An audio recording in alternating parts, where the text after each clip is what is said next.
지난 시간 여러분들과 함께 성경에 나타나는, 특별히 계시록에 나타나는 14만 4천에 대한 이 숫자의 의미를 짧게 나눠드리고 설명드렸습니다. 오늘은 제가 말씀을 준비하면서 이 14만 4천에 대한 그 깊은 의미를 좀 세세하게 설명드려야겠다라는 마음이 좀 들었어요. 그래서 오늘 서두에 이 성경에 나타나는 숫자의 의미를 함께 좀 상세하게 살펴본 후에 그 말씀과 연관되어지는 오늘 말씀을 함께 나누어 보도록 하겠습니다. 성경에는요, 숫자의 의미가 많이 담겨 있습니다. 그 중에서도 12, 이 12이라는 숫자의 의미가 상당히 깊이 있게 우리 가운데 다가오고 있어요. 이 10이라는 숫자, 12이라는 숫자의 의미는 여러분 어떤 의미냐면 이것은 완전 또는 전체라는 의미를 가지고 있어요. 그러니까 12, 이것은 완전 또는 전체의 의미를 담고 있다고요. 그래서 구약의 몇 지파인가요? 12지파잖아요. 이 12지파가 완전한 지파라는 것입니다. 구약 전체의 교회를 상징하는 숫자가 12지파라는 거예요. 여러분, 이 12지파 가운데 어떤 지파가 빠져 있는지 아세요? 레위 지파가 빠져 있어요. 원래 야곱의 12아들 중에 이 12아들이 12지파가 되잖아요. 야곱의 12아들 중에 레위가 있었어요. 그래서 레위 지파가 있는데 이 레위 지파는 12아들 가운데에서 12지파 가운데에서 성막으로 쏙 들어가 버려요. 그래서 이스라엘 성막이 있으면, 직사각형이 있으면 세 지파씩 해서 12지파로 나누는데 레위 지파가 성막 속으로 들어가기 때문에 몇 지파가 되는 것입니까? 11지파가 돼야 되잖아요. 그런데 12지파를 맞추고 있어요. 누구의 아들로? 요셉의 아들, 누굴까요? 므낫세와 에브라임. 이 므낫세 지파와 에브라임, 요셉의 두 아들을 이 레위 지파가 빈자리에 채워놓고 있는 거예요. 요셉과 레위가 빠짐으로 말미암아 그 자리에 므낫세와 그 에브라임 지파를 넣음으로 12지파를 채우고 있는 거예요. 왜 이렇게 굳이 이런 모습을 보일까요? 10이라는 숫자가 전체, 완전을 상징하고 있기 때문에 이스라엘의 12지파가 구약의 그 12교회, 12성도의 무리, 그 완전한 그 성도의 무리를 상징하는 것을 드러내기 위해 12를 맞추고 있는 것입니다. 그러면 신약에는 12로 상징되는 그러한 숫자의 의미가 뭘까요? 12 제자이겠죠. 예수님의 12제자로 말미암아 그 제자들로 인해서 초대교회가 잉태되는 거잖아요. 그런데 예수님의 12제자 가운데 누가 빠질까요? 가룟 유다가 빠지잖아요. 가룟 유다가 자살함으로 말미암아 예수님의 12명의 제자들이 11명이 되어버린다고요. 근데 11명으로 가도 되는데 굳이 사도행전에 보면 마띠아를 선출해서 12제자로 수의 그 개념을 맞추고 있는 것입니다. 12제자로. 왜 그럴까요? 12가 가지고 있는 의미 때문에 그래요. 성경에서는 12라는 숫자로 말미암아 완전, 전체라는 것을 그려내고 있기 때문에 그런 것입니다. 그래서 구약의 12지파, 이들이 상징하는 게 뭘까요? 구약에 있는 하나님의 무리들, 신약의 12제자, 이들이 상징하는 게 뭘까요? 신약에 있는 하나님의 교회, 하나님의 무리. 그래서 12를 맞추고 있는 것이죠. 말씀 한번 보겠습니다. 계시록 4장 4절이에요. 같이 한번 읽어볼까요? 시작. 또 보좌에 둘려 24 보좌들이 있고 그 보좌들 위에 24 장로들이 흰옷을 입고 머리에 금관을 쓰고 앉았더라. 이 말씀해 보니까 24 보좌가 있고 그 24 보좌 위에 24 장로들이 있는 것입니다. 여러분, 24가 뜻하는 게 뭘까요? 여러분, 이 24를 먼저 우리 이해하기 위해서는 성경에 나타나는 7이라는 숫자의 의미를 먼저 이해할 필요가 있어요. 이 7이라는 숫자는 이 아까 얘기했던 10이라는 숫자와 마찬가지로 7이라는 숫자도 완전, 전체라는 의미를 담고 있습니다. 7이라는 숫자도 완전, 전체라는 그런 의미를 담고 있는데 7이라는 숫자가 형성되기 위해서는 3 플러스 4가 되어야 되는 것입니다. 수학 공식이에요. 그래서 7이 되는 거잖아요. 그런데 3이 뭘 상징하냐면 3은 그 하늘의 수를 얘기하고 있는 거예요. 하늘 3층천, 또 하나님이 계시는 성부, 성자, 성령, 삼위일체 하나님이 계시는 그 하늘의 그 곳간, 하늘의 장소. 3이 하늘의 수이고 4는 이 땅의 네 방위를 얘기하는 것입니다. 전후, 좌우, 동서남북. 그래서 이 하늘의 숫자인 3과 땅의 숫자인 4가 합쳐져서 7이 되는 것입니다. 그래서 구약에서도 7일째 하나님께서 뭐 하셨어요? 이 천지 만물을 만드시고 이 온 천하 만물, 하늘과 땅을 만드시고 안식하셨잖아요. 그래서 7이라는 숫자가 함의하고 있는 의미가 뭐냐면 바로 전체, 완전이라는 의미를 가지고 있다는 거죠. 그런데 이 3 플러스 4가 7이 되고 이 땅의 숫자와 하늘의 숫자를 곱하는 3 곱하기 4가 뭐가 될까요? 12가 되는 거예요. 더해서 7이 되고 곱해서 12가 되는 것입니다. 그래서 구약 성경에, 신약 성경에 이 7이라는 숫자가 많이 등장하고 10이라는 숫자가 많이 등장하는 거예요. 그래서 이 10이라는 숫자도 동일하게 7이라는 의미와 같이 동일하게 전체, 완전이라는 의미를 가지고 있다는 것입니다. 그리고 오늘 우리가 계시록 4장 4절에서 나눴던 것처럼 24보좌에 앉아있는 24장로, 이 24라는 숫자가 어떻게 도출될까요? 12 플러스 12가 되는 거예요. 그래서 24가 되는 것입니다. 그러니까 이 24라는 이 숫자가 상징하고 있는 의미도 바로 뭘 의미할까요? 하나님 나라의 백성들, 그 구약의 12지파, 신약의 12제자로 말미암는 교회, 그 12 플러스 12가 상징하고 있는 수많은 무리, 하나님의 백성, 성도를 대표하는 것이 24장로인 것입니다. 그러니까 구약에 나타나는 24보좌에 앉아있는 24장로는 누구일까요? 바로 우리들이에요, 우리들. 우리들을 대표하고 있고 우리들을 상징하고 있는 것이 그 계시록에 나타나는 24장로들의 모습이라는 거죠. 그러니까 숫자가 이런 의미를 가지고 있다는 것입니다. 조금 더 볼게요, 여러분. 계시록 21장 16절 보세요. 계시록 21장에는 앞으로 이 땅에 도래하게 될 새 예루살렘 성전의 모습을 그려주고 있는 도면과 같은 모습이에요. 잘 보십시다. 16절 제가 한번 읽어볼게요. 그 성은 네모가 반듯하여 길이와 너비가 같은지라 그 갈대자로 그 성을 측량하니 12,000 스타디온이요 길이와 너비와 높이가 같더라. 여러분, 그 새 예루살렘 성전을 측량해 보니까 그 예루살렘 성전이 12,000 스타디온이라는 거예요. 12,000 스타디온이에요. 여기도 10이라는 숫자가 들어가 있죠. 그리고 이 재밌게도 이 12,000 스타디온, 12,000 스타디온 되는 그 성전의 그 너비와 그 높이와 그 길이가 뭐 하더라? 같더라는 것입니다. 똑같다라는 거예요. 근데 여러분, 이 12,000 스타디온을 오늘날의 수치로 환산을 해보면 이것은 약 2,400km가 되는 것입니다. 굉장히 큰 거예요. 어마어마하게 큰 거예요. 2,400km나 되는 그런 길이로 쫙 펴져 있고 그러한 높이로 쫙 세워져 있고 그러한 너비로 쫙 펼쳐져 있는 정육면체의 성전이 무엇입니까? 나중에 이 땅에 도래하게 될 새 예루살렘 성전의 모습이다라는 것입니다. 그런데 그 정육면체의 성전의 길이가 12,000 스타디온이라는 거예요. 여러분, 한번 제가 질문 드려볼게요.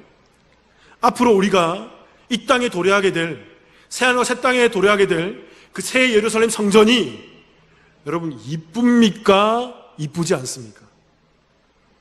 어떤 모습이라고요? 2,400km나 되는 정육면체로 네모나게 들여져 있다고요. 이 성전이 아름답습니까? 아름답지 않습니까? 아름답지 않다고요, 여러분. 전혀 이쁘지 않더라고요. 오늘 계시록 21장에서 그 새 예루살렘 성전의 모습을 정확히 그리고 있는데 너무 단순해요.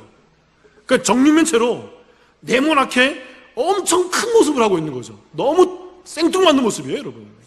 왜 그럴까요? 그런 모습이다라고 얘기하는 게 아니에요. 상징하는 것입니다. 12 플러스 12, 그 24. 그래서 그 되는 그 24장로들이 있는 것처럼 이 12,000 스타디온도 10이라는 숫자로 상징하고 있는 거죠. 12 곱하기 1000인 것입니다. 네. 무슨 말이죠, 여러분? 이 12,000 스타디온이 이 땅에 도래하게 될, 새하늘과 새 땅에서 도래하게 될 수많은 하나님의 백성을 상징하는 모습으로 그려져 있는 거예요. 그러니까 새 예루살렘 성전은 뭘 상징하는 걸까요? 바로 우리들이에요, 우리들.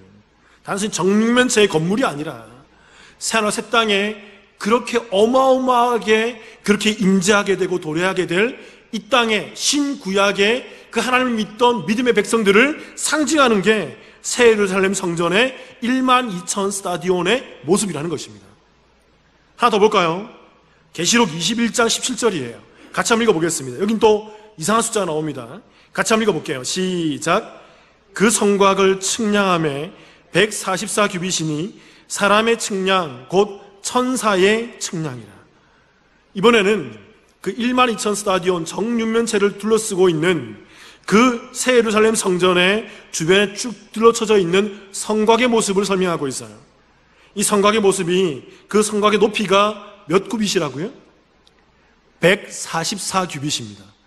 여러분, 이 144는 어떻게 도출될까요? 수학 공식으로 12 곱하기 10이에요. 12 더하기 12, 24를 도출해내고, 아까 입사장로에서는 이번에는 12 곱하기 12에서 144규빗을 도출해내고 있는 거죠. 여러분, 성경에서 한 규빗은 성인 남자의 손끝에서 팔꿈치까지예요. 그래서 이 144규빗을 측량을 해내고 환산을 해보면 64m가 되는 것입니다. 질문 드려볼게요. 머릿속에 그려보세요.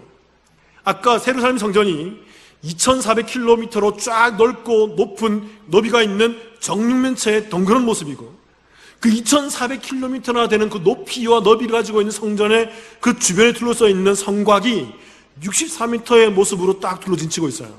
여러분, 어떤 모습일까요? 상당히 비율이 맞지 않는 모습이에요. 2400km나 되는 높이로, 2400km나 되는 너비로 쫙 어마어마한 너비의 그런 성전 옆에 65m로 덩그러니 둘러싸져 있는 성곽의 모습. 정말 이건 건축학적으로도 굉장히 볼품없는 모습이에요. 성경이 왜 이렇게 기록하고 있을까요? 10이라는 숫자로 설명하기 때문에 그래요.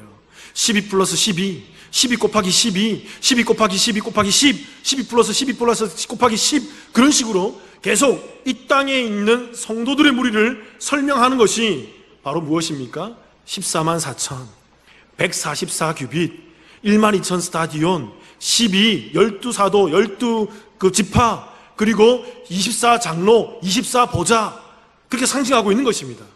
이 모든 숫자에 의미하는 바가 뭐기 때문에?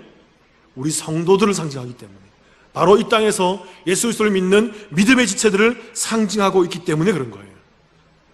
말씀 하나 더 볼게요, 여러분. 요한계시록 6장 15, 16절입니다. 한번 볼게요. 이런 말씀이 있습니다. 땅의 임금들과 왕족들과 장군들과 부자들과 강한 자들과 모든 종과 자유인이 굴과 산들의 바위 틈에 숨어. 이 15절의 말씀은 뭐냐면 7부류의 사람이 나오는, 7이라는 숫자로 얘기하는 거죠. 또 그러니까 이 땅의 임금들과 왕족들과 장군들과 부자들과 강한 자들과 모든 종과 자유인들, 이들이 뭘 얘기하냐면 7이라는 숫자로 7부류를 얘기하는데, 이들이 뭐냐면 이 땅에서 하나님을 믿지 않는 백성들을 얘기하는 거예요. 이 땅에서 믿음을 거부하고 믿지 않는 사람들을 상징하고 있는 것이 바로 이 7부류의 사람들인 거예요. 이들이 뭐라고 얘기하냐면 16절에 같이 한번 읽어보겠습니다. 시작. 산들과 바위에게 말하되 우리 위에 떨어져 보좌에 앉으신 이의 얼굴에서와 그 어린 양의 진노에서 우리를 가리라. 그 7부류의 사람들, 이 땅에서 믿지 않는 사람들, 이 땅에서 믿음을 간직하지 못한 사람들이 그 하나님의 진노 가운데에서, 어린 양의 진노 가운데에서 발발발 떨더라는 것입니다. 왜요? 그 마지막 때가 너무 무섭더라는 거예요. 그래서 그들이 그 진노 가운데에서 그 바위와 그 모든 그 산들에게 부탁하는 거죠. 산아, 바위야, 내 눈을 가려줘. 내 앞에서 나를 숨겨줘. 저 어린 양의 진노가, 그 마지막 때에 임할 어린 양의 진노가 내게 너무 무섭게 임하는구나. 나를 좀 숨겨줘, 가려줘 라고 얘기하고 있는 거죠. 그러면서 그들이 계시록 6장 17절에서 이렇게 얘기해요. 제가 읽어볼게요. 그들이 이렇게 얘기합니다. 그들의 진노의 큰 날이 이르렀으니, 이제 마지막 때의 진노가 우리 가운데 임했으니 뭐라고 얘기하냐면 누가 능히 서리요 하더라. 이게 무슨 말일까요? 그 세상 가운데 하나님 믿지 않는 그 7부류, 그 전체, 하나님 믿지 않는 그 전체의 사람들이, 믿음 없는 사람들이 그 진노 가운데 발발 떨면서 이렇게 무시무시한 하나님의 진노 가운데에서 그 어린 양 앞에 누가 설 수 있겠니? 누가 당당하게 그 앞에 설 수 있겠니? 아무도 설 수 없어. 이 진노 가운데 살아날 사람이 아무도 없어 라고 얘기한다는 거죠. 근데 여러분, 계시록 7장 3절 4절 한번 봅시다. 성경은 이렇게 얘기해요. 7장 3절 4절 제가 한번 읽어볼게요. 이르되, 그 누가 능히 쓰리오라는 그 대답에 성경이 뭐라고 얘기하냐면, 이르되 우리가 우리 하나님의 종들의 이마에 인치기까지 땅이나 바다나 나무들을 해하지 말라 하더라. 4절 같이 읽을게요. 시작. 내가 인침을 받은 자의 수를 들으니 이스라엘 자손의 각 지파 중에서 인침을 받은 자들이 14만 4천이니. 무슨 말일까요, 여러분? 이게 앞뒤를 말씀 잘 연관하셔야 돼요. 앞에 믿지 않는 그 7이라는 숫자로서 대변되는 믿지 않는 수많은 사람들이 이 진노의 날에 누가 하나님의 진노에서 벗어날 수 있어? 누가 이 심판의 날에서 살아날 수 있어? 라면서 아우성 치고 있을 때 성경이 얘기하는 거예요. 이 땅에 하나님의 인침을 받은, 그 성령의 인침을 받은 그 수많은 무리의 사람들이 있어. 그들의 숫자가 몇 명이다? 14만 4천이라는 거예요. 이 14만 4천이 도출되는 그 수학 공식이 뭐예요? 12 곱하기 12 곱하기 1000인 거죠. 구약의 12지파와 신약의 12사도로 대변되는 교회들을 얘기하는 것입니다. 그들의 그 수많은 무리라는 것입니다. 그 수많은 14만 4천으로 대변되는, 14만 4천으로 상징되는 수많은 무리의 성도들이 이 땅 가운데 있어서 하나님의 진노의 날에서 구원받아 그 어린 양 앞에 서게 된다라는 거예요. 오늘 계시록은 그걸 얘기하고 있는 것입니다. 그 뒤에 계시록 7장 9절 제가 한번 읽어볼게요. 이렇게 얘기합니다. 이 일 후에, 그 심판의 날 후에 내가 보니 각 나라와 족속과 백성과 방언에서 아무도 능히 셀 수 없는 큰 무리가 나와서 흰옷을 입고 손에 종려가지를 들고 보좌 앞과 어린 양 앞에 뭐 하는 거예요? 서게 되는 거예요. 서서. 누가 서는 것입니까? 누가 그 보좌와 어린 양 앞에 서는 것입니까? 능히 셀 수 없는 큰 무리가, 이 능히 셀 수 없는 큰 무리가 앞에서 몇 명으로 얘기하고 있는 거예요? 14만 4천으로 상징하고 있는 거예요. 앞에서는 7장 4절에서는 14만 4천, 12 곱하기 12 곱하기 1000, 그 수많은 무리들 얘기하는 것이고, 7장 9절에서는 그 14만 4천을 풀어주고 있는 거예요. 능히 셀 수 없는 큰 무리, 그들이 누굽니까? 인침을 받은 성도라는 거예요. 이 땅에 하나님으로 말미암아, 예수님으로 말미암아 예수를 믿고 이 땅의 심판 가운데 심판 속으로 들어가지 아니하고 심판 가운데서 구원 속으로 들어가고 영광 속으로 들어가며 영원한 새하늘과 새 땅으로 들어가는 그 수많은 무리의 하나님의 백성들을 얘기하는 것이 14만 4천 성도의 숫자라는 거예요. 그러니까 여러분 잘 아셔야 돼요. 계시록에 나오는 14만 4천은요, 오늘날 신천지나 구원파나 이단의 세력들이 말하는 지금 이 땅에 살고 있는 마지막 땅에 구원받을 그들의 숫자, 이 땅에서 14만 4천 명이시다, 그걸 얘기하는 게 아니에요. 성경을 잘못 보는 것입니다. 성경 앞뒤, 성경 전체, 신구약 전체를 완전히 깡그리 엎고 그들은 아무것도 생각하지 않고 그 숫자만 바라보고 있는 잘못된 성경 해석이에요. 성경은 14만 4천을 뭐라고 얘기하고 있는 것입니까? 신구약에 하나님 믿고 이 땅 가운데에서 심판의 날에 하나님의 그 진노 앞에서 서게 되어서 어린 양을 찬양하고 어린 양의 영광 속에 들어가게 될 그 수많은 무리들, 능히 셀 수 없는 그 수많은 하나님의 성도를 14만 4천이라고 얘기하는 거죠. 그래서 그들이 그 진노의 날에 어떻게 하는 것입니까? 끝까지 믿음을 지켜서 하나님 앞에 서서 영광을 바라게 되더라는 것입니다. 그들 중에 이제 오늘 우리가 나눌 이 버가모 교회의 모습도 그들 중에 있더라는 거예요. 그 14만 4천 중에 버가모 교회도 포함되는 것입니다. 그래서 오늘도 이 지난주에 이어서 이 버가모 교회가 어떻게 믿음을 지키고 그 14만 4천으로 이 땅 가운데 서서 그 영광스러운 교회의 모습을 갖고 있는지를 한번 나눠보도록 하겠습니다. 버가모 교회는 어떤 교회일까요? 지난 시간에 제가 버가모 교회가 어떤 교회라고 첫 번째 나눴습니까? 무슨 교회였다고요? 버가모 교회는 사탄의 권자가 있는 교회였다고 말씀드렸죠.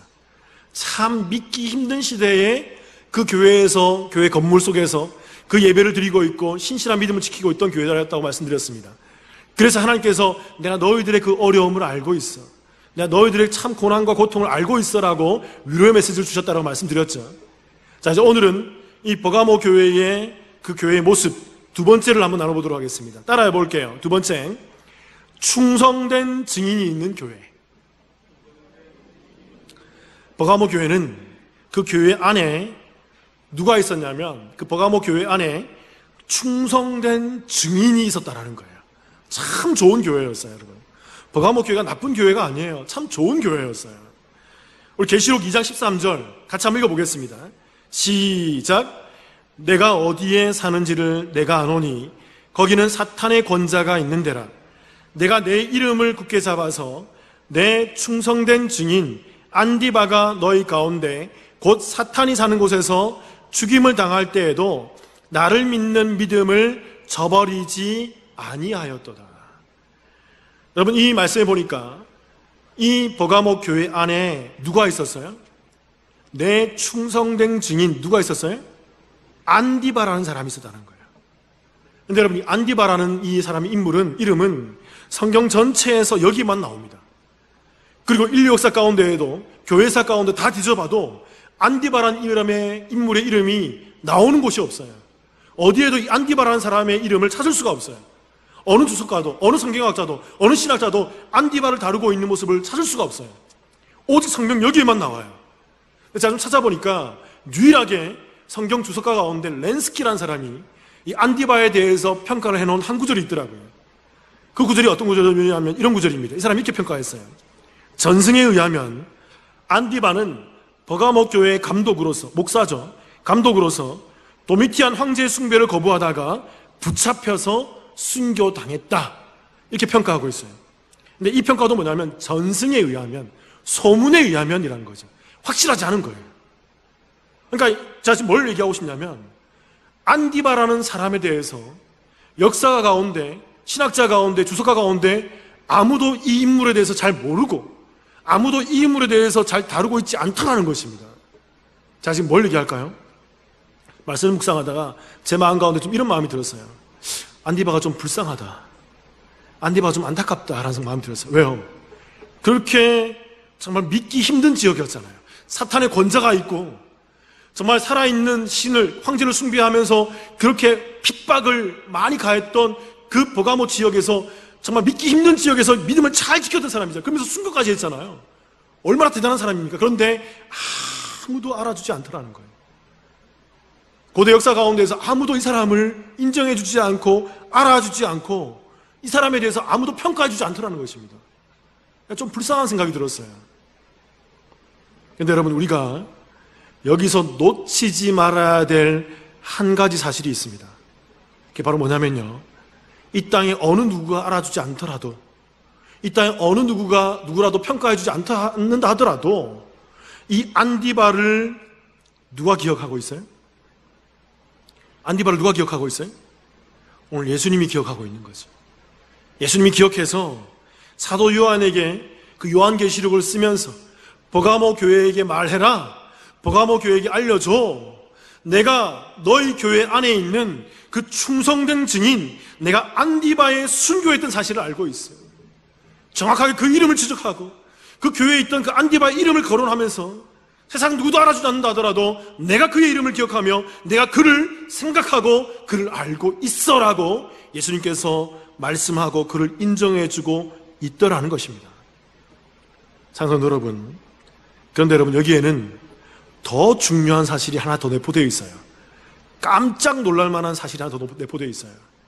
그게 바로 뭐냐면요, 오늘 이 안디바의 이 이름에 대한 호칭인 것입니다. 다시 한번 13절 한번 띄워주실래요? 이 안디바를 예수님께서 쭉 불러주시면서, 사도 요한이 썼거든요. 예수님의 그 감흥에 의해서. 그래서 이걸 썼는데 예수님께서 안디바를 뭐라고 불러줄까요? 호칭이 뭐죠? 내 충성된 증인 안디바가. 그냥 안디바가 아니에요, 여러분. 어떤 안디바죠? 내 충성된 증인 안디바라고 불러주고 있더라는 것입니다. 여러분, 이게 중요해요. 이게 매우 중요해요. 예수님께서는 이 안디바를 바라볼 때 그는 참으로 충성된 증인이었어요. 정말로 충실하고 충직하고 정말 증인의 삶을 살았어. 근데 여러분, 놀랍게도요, 이 충성된 증인이라는 이 호칭이 계시록의 또 다른 구절에서 또 한 번 더 나옵니다. 근데 이 충성된 증인이라는 구절을 계시록에서 어디서 말하고 있을까요? 요한계시록 1장 5절입니다. 같이 한번 읽어볼까요, 여러분? 한 목소리로 같이 한번 읽어보겠습니다. 시작. 또 충성된 증인으로 죽은 자들 가운데서 먼저 나시고 땅의 임금들의 머리가 되신 예수 그리스도로 말미암아 은혜와 평강이 너희에게 있기를 원하노라. 우리를 사랑하사 그의 피로 우리 죄에서 우리를 해방하시고. 자, 이 계시록에서 예수님이 이렇게 얘기하고 있죠. 계시록의 말씀이 이렇게 얘기하고 있죠. 또 충성된 증인으로 라고 얘기하면서 그 충성된 증인으로 누구를 얘기하고 있는 거예요? 죽은 자들 가운데서 먼저 나시고 땅의 임금들의 머리가 되신 누구요? 누구요? 누구요? 예수 그리스도. 예수 그리스도. 오늘 성경이 그 충성된 증인의 이름의 호칭으로 예수 그리스도가 바로 그 충성된 증인이었어라고 얘기한다는 거예요. 그리고 예수님의 호칭이었던 충성된 증인을 누구에게도 붙여주고 있는 거예요? 오늘 버가모 교회 안디바에게도 불러주고 있다는 거죠. 여러분 참으로 영광스럽지 않을까요? 안디바가 그 생각과 새 땅에서 그 천국에서 이것을 보면서 굉장히 흐뭇하고 굉장히 많이 위로받고 굉장히 많이 너무나도 홀리하지 않았을까요? 영광스럽지 않았을까요?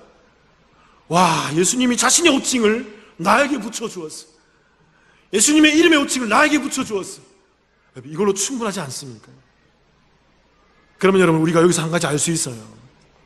한 구절이지만 충성된 증인 안디바지만 이 한 구절에서 우리는 안디바가 이 땅에서 어떻게 살았는지를 알 수 있습니다. 안디바가 이 땅에서 어떻게 살았을까요? 누구처럼 살았을까요? 예수님처럼 사는 거예요. 예수님이 충성된 증인으로 살아갔잖아요. 하나님의 뜻에 의해서 이 땅에 오셨고 하나님의 뜻으로 이 땅에 사셨고 하나님의 뜻대로 이 땅에 죽으셨고 하나님이 이 땅 가운데서 이 땅에서 부활하신 거예요. 안디바도 마찬가지였습니다. 예수님의 충성된 증인처럼 그도 이 땅에서 하나님 뜻 가운데 살았고 하나님 뜻 가운데 죽었으며 하나님 뜻 가운데에서 그가 영광의 하늘나라에 입성하며 하나님 뜻 가운데에서 그 영원한 천국에 지금 거하고 있는 거죠. 안디바는요 예수님의 모습을 하고 있던 거예요. 예수님의 모습으로 이 땅을 살다 간 사람이었다는 것입니다. 세상은 그를 기억하지 않는다 하더라도 세상이 그를 기억해 주지 않는다 하더라도 안디바는 예수님께서 그를 기억해 주시고 예수님께서 그에게 말씀해 주시는 거죠. 안디바는 예수였어. 안디바가 나처럼 살았어. 야, 그 안디바가 내 모습을 했어. 그 안디바가 나와 똑같은 삶을 살았어. 그 안디바가 내가 갔던 길을 그대로 갔던 사람이야.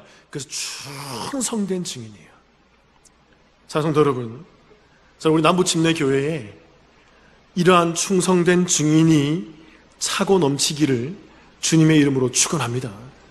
저와 여러분이 정말 믿기 힘든 이 시대에, 예배드리기 힘든 이 시대에 그 안디바처럼 그 어떠한 상황에도 굴하지 않고 끝까지 주님을 믿고 충성스럽게 증인의 삶을 살면서 이 땅에 예수님처럼 살고 예수님처럼 그 영광의 그 나라에 입성하는 그 신실한 모습이 있게 되기를 주님의 이름으로 축원합니다. 자, 이제 세 번째로 버가모 교회는 어떤 교회였을까요? 따라해 볼게요. 믿음을 지키는 교회. 믿음을 지키는 교회였다는 것입니다. 그런데 좀 더 첨가를 하면 이 버가모 교회는 끝까지 믿음을 지키는 교회였다는 거예요. 끝까지. 말씀 13절 제가 한번 더 읽어볼게요. 내가 어디에 사는지를 내가 아노니 거기는 사탄의 권자가 있는 데라. 내가 내 이름을 굳게 잡아서 내 충성된 증인 안디바가 너희 가운데 곧 사탄이 사는 곳에서 죽임을 당할 때에도 나를 믿는 믿음을 저버리지 아니하였도다. 오늘 맨 마지막에 보면 예수님께서 버가모 교회를 향해서 이렇게 얘기하고 있는 거죠. 사탄이 사는 곳에서도 그 안디바가 죽임을 당하는 때에도 나를 믿는 믿음을 뭐 했다고요? 저버리지 않았다라고 얘기하는 거죠. 여러분, 안디바가 죽임을 당할, 이 죽임을 당하리란 말이 헬라어로 아포크테이노란 말입니다. 아포크테이노. 이 말은 죽이다, 도살하다의 의미가 있지만 좀 더 심화된 의미가 뭐냐면 공적으로 살해하는 거예요. 공공연하게. 좀 더 얘기하면 상징적으로 그를 파괴하고 죽이는 것을 얘기하는 것입니다.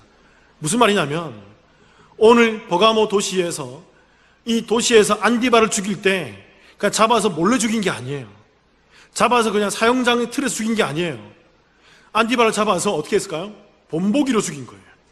많은 버가모 사람들이 봤을 때, 그리고 거기 모든 도시 사람들이 다 볼 수 있을 정도로, 또 누구도 버가모 교회에 있는 성도들도 볼 수 있도록 안디바를 처참하게 죽여버린 거예요. 일설에 의하면요, 그러니까 아까 렌스키라는 사람이 주석가가 얘기할 때 그 사람 주석에 의하면 안디바는 뜨거운 그러한 화로 가운데, 뜨거운 용광로 가운데 들어가서 거기서 막 튀겨서 죽었다는 거죠.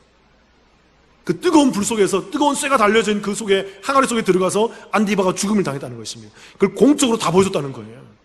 본보기 삼았다는 것입니다. 그런데 버가모 교회 성도들이 안디바가 이렇게 처참하게 죽어갈 때 이 버가모 교회 성도들이 어떻게 했다고요? 성경이 이렇게 얘기하고 있죠. 내 충성된 증인 안디바가 죽임을 당할 때도, 그렇게 공적으로 죽임을 당할 때에도 너희들이 나를 믿는 믿음을 저버리지 않았다라고 얘기하는 거죠. 두려워하지 않았다는 것입니다. 믿음을 저버리지 않았다는 거예요.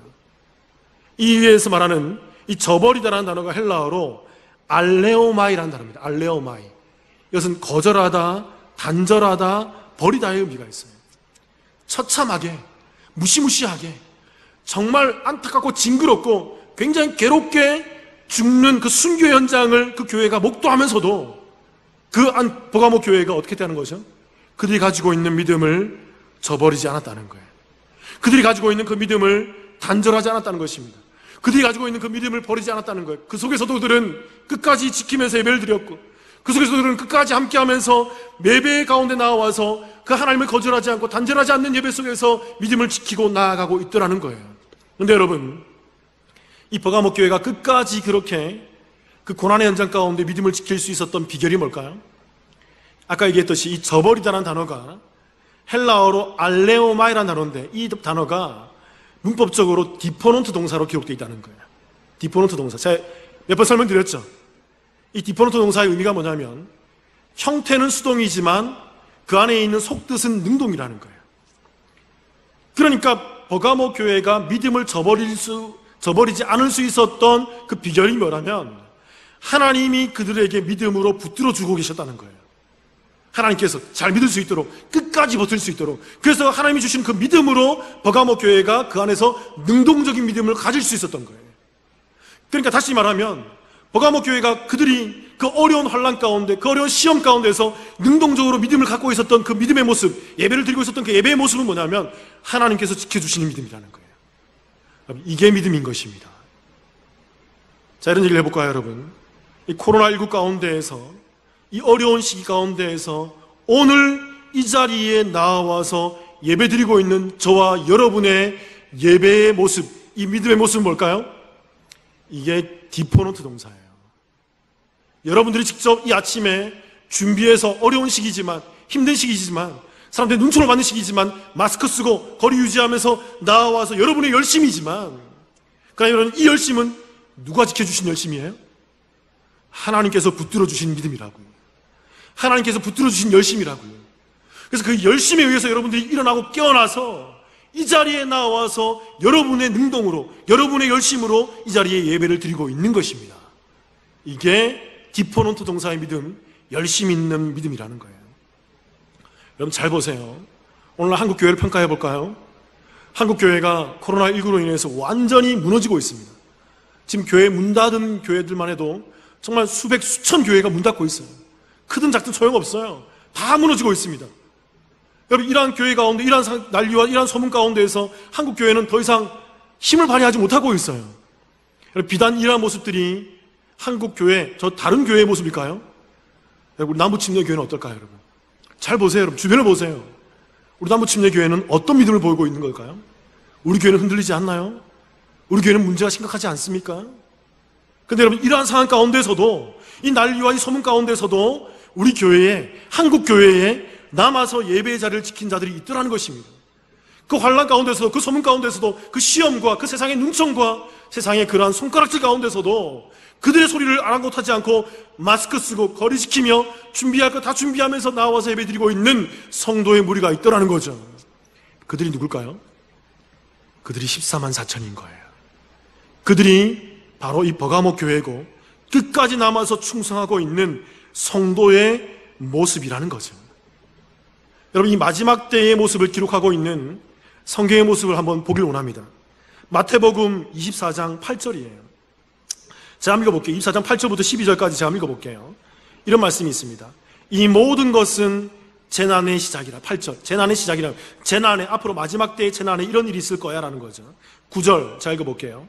그때 사람들이 너희를 환난에 넘겨주겠으며 너희를 죽이리니, 이 너희는 성도를 얘기하는 거죠. 교회에 있는 성도들이죠. 그래서 너희가 내 이름 때문에 모든 민족에게 뭘 받는다?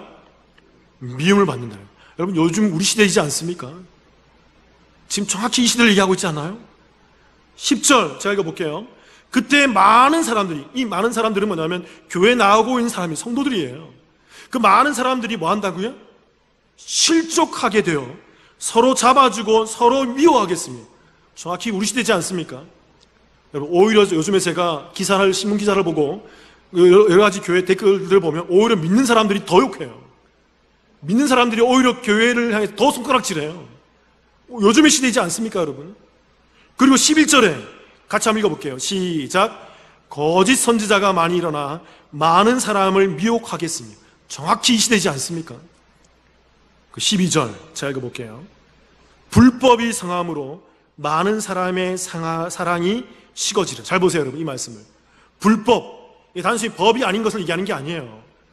오늘날 성경 말씀을 왜곡되게 해석하는 것을 불법이라 그러는 거예요. 그러니까 오늘날의 불법이 뭘까요, 여러분?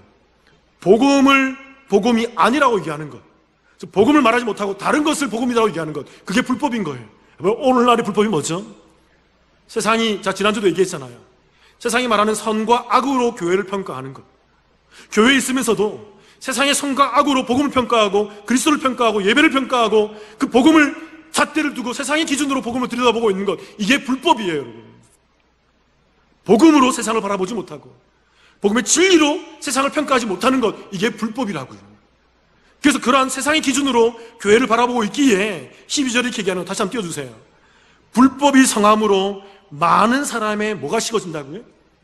사랑이 식어진다고요. 자, 이 사랑이 그 사랑이 아니라고 말씀드렸죠. 이 사랑은 복음인 것입니다. 복음. 교회만이 유일하게 할 수 있는 그 사랑. 그래서 그 교회가 복음의 힘을 잃어버린 것을 얘기하는 거예요. 오늘 시대가 그렇지 않나요? 더 이상 교회가 복음을 말하지 못하고 복음 때문에 예배드리지 못하고 복음이 복음이다라고 얘기 못하고 세상 가운데 예수 믿지 않으면 오히려 믿지 않는 너희들이 코로나19 때문에 죽는 것이 아니라 믿음이 없기 때문에 죽는 거야. 코로나19 때문에 저주받는 것이 아니라 믿음이 없기 때문에 저주받는 거야 라고 말하지 못하는 이 시대를 얘기하고 있지 않나요, 여러분? 마태복음 24장 13절 제가 한번 읽어볼게요, 여러분. 그러나 끝까지 견디는 자는 구원을 얻으리라. 우리 가운데 얘기하고 있다고요, 여러분. 어떻게 하는 자들이요?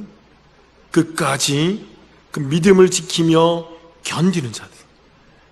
어떤 상황과 어떤 혼란과 어떤 손가락질과 어떤 왜곡된 난리와 소문 가운데서도 아랑곳하지 않고 우리 가운데 서로 우리 형제들이 나와 함께하고 있는 형제가 순교를 당해서 세상 가운데 손가락질 받고 죽어간다 하더라도 예수 믿는 것 때문에, 교회 나오는 것 때문에, 예배 드리는 것 때문에 그것에 대해서 두려워하지 않고 철저히 지혜롭게 세상 가운데에서 모든 것을 준수하며 이 자리에 나와서 예배 드리면서 끝까지 그 신앙을 지키고 있는 자들은 어떻게 된다고요?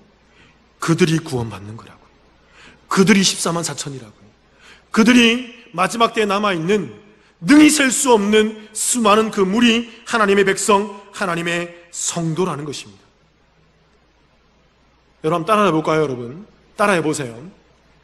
우리의 예배는, 다시 한 번 더, 우리의 예배는 하나님의 믿음의 결과이다.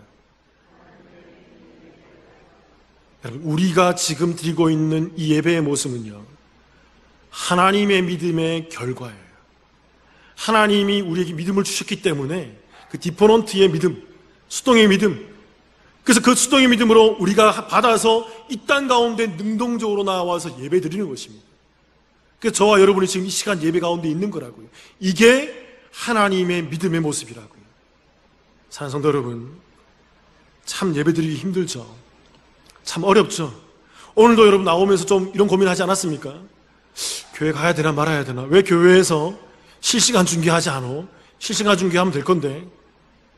근데 여러분, 제가 누차 말씀드리지만 우리가 정부가 준수하는 그 준수사항대로 그 법규 안에서 소수의 인원으로 우리가 이 넓은 공간 안에서 예배 드릴 것입니다.